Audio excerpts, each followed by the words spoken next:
The first time Darren Cole coded anything, he was sitting on a piece of cardboard behind a 24-hour laundromat. He was 27, homeless. His only possessions, a cracked Android phone, a small backpack with 2 changes of clothes, and a worn-out library card. Years earlier, Darren had a normal life, not luxurious, but stable. Raised in Detroit by a single mother who worked double shifts as a nurse, he grew up with little but never felt poor. His mother taught him to read early. She made education sacred. Then came the recession. His mother lost her job. They were evicted. She died of untreated pneumonia 2 years later. Darren was 19. From that point, it was survival. Couch surfing, then shelters, then the streets. He drifted from city to city, Chicago, Indianapolis, Columbus, picking up odd jobs, sweeping floors, dishwashing, a factory stint. But nothing stuck. Trauma clung to him like wet clothes. He stopped trusting systems. He stopped dreaming. Until one night in Cincinnati, he ducked into a library to escape the cold. A teenager at a corner table was watching a coding tutorial on YouTube. Darren sat nearby, pretending to read a newspaper, but he was watching too. HTML, CSS, JavaScript. The kid clicked and typed. Lines of code turned into colors, boxes, movement. Something clicked in Darren. That night, he borrowed a Chromebook from the library and stayed until closing, then every night after. He taught himself through free courses. He watched videos with earbuds he found on a bus seat. He practiced offline by writing code in a notepad app on his phone. 3 months later, he built his first page, a digital journal. It was clunky, but it worked. He started sleeping near the library. It was safer, familiar. One afternoon, a woman named Grace, a librarian, noticed him debugging code. She asked questions. He answered shyly. She smiled and said, "You're building something. Don't stop." She began printing tutorials for him, recommended open source forums, showed him where the city offered free coffee and Wi-Fi. Over time, Darren had an idea. He realized that every night, dozens of people came by the library looking for information, where to sleep, eat, shower, charge a phone, but there was no centralized, updated guide. Shelters changed capacity daily, soup kitchens had odd schedules, and most people didn't have laptops, only phones. So he started building an app. He called it Bridge. Its purpose? Real-time info for unhoused people, where to get help, where not to go. A safety map crowdsourced and maintained by users, color-coded, anonymous, accessible. He launched the first prototype with just 5 users, friends he made at the shelter. But word spread. Volunteers from churches and clinics added resources. A local tech blog featured the story. Then, a developer from a startup incubator noticed the app. He reached out. "You built this. Where?" Darren replied, "Behind a laundromat, mostly." The incubator offered him mentorship, then a grant, then a spot in their early-stage program. Today, Bridge has over 120,000 active users in 13 cities. Darren still wears the same backpack, but now he carries a laptop inside. He speaks at conferences about digital accessibility and human-centered design.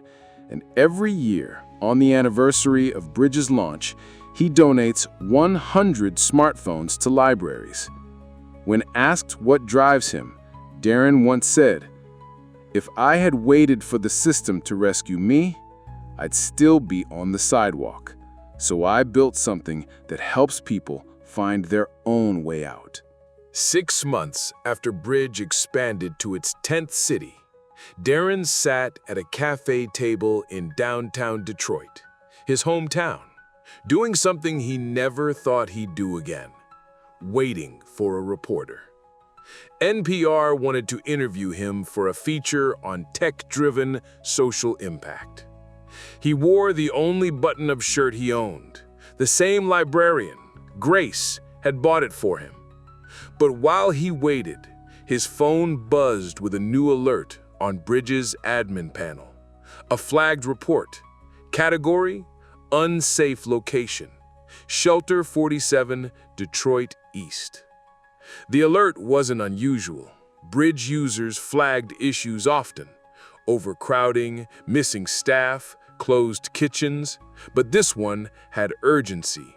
A user had posted that a man was acting erratically, threatening people, yelling about burning the place down. Darren's fingers flew. He opened the app's back-end dashboard. The report had just come in minutes ago. 3 other users had upvoted it. One added, "He's pouring something on the mattress. Smells like gas." Darren didn't hesitate. He pinged the local moderator, called the fire department directly using the contact info Bridge stored for emergencies, then called a contact at a nearby outreach clinic. By the time he sat down with the NPR journalist 40 minutes later, the man had been intercepted by shelter staff and police. No one was hurt. The shelter was temporarily closed for inspection, but a disaster had been avoided. Darren never found out who posted the alert. That's how Bridge was built. Anonymous. No data sold, no names stored. But that night, as he lay awake in his tiny apartment above a coffee shop, he realized Bridge had prevented its first real tragedy. It wasn't just an app anymore. It was infrastructure. A week later, while leading a workshop at a community center, Darren heard a voice say, "You used to sweep the back of my restaurant." He turned. It was Mr. Morales, the chef who had fired Darren nearly a decade earlier for showing up late and disheveled too many times. But now, Morales smiled. "I didn't recognize you at first. You clean up well." Darren chuckled. They shook hands. It was awkward, but kind. "You were in a dark place. I hope I didn't make it worse." "You did," Darren said honestly, then paused. "But I needed to hit bottom. That kitchen, it was the last job I lost before I decided to try coding." Mr. Morales nodded, then handed him a business card. "If you ever want a partner, we're trying to digitize the food donations we send to shelters." Darren accepted it with a smile. Over the next year, Bridge added meal tracking, safe transport listings, and mental health chat features, all inspired by users.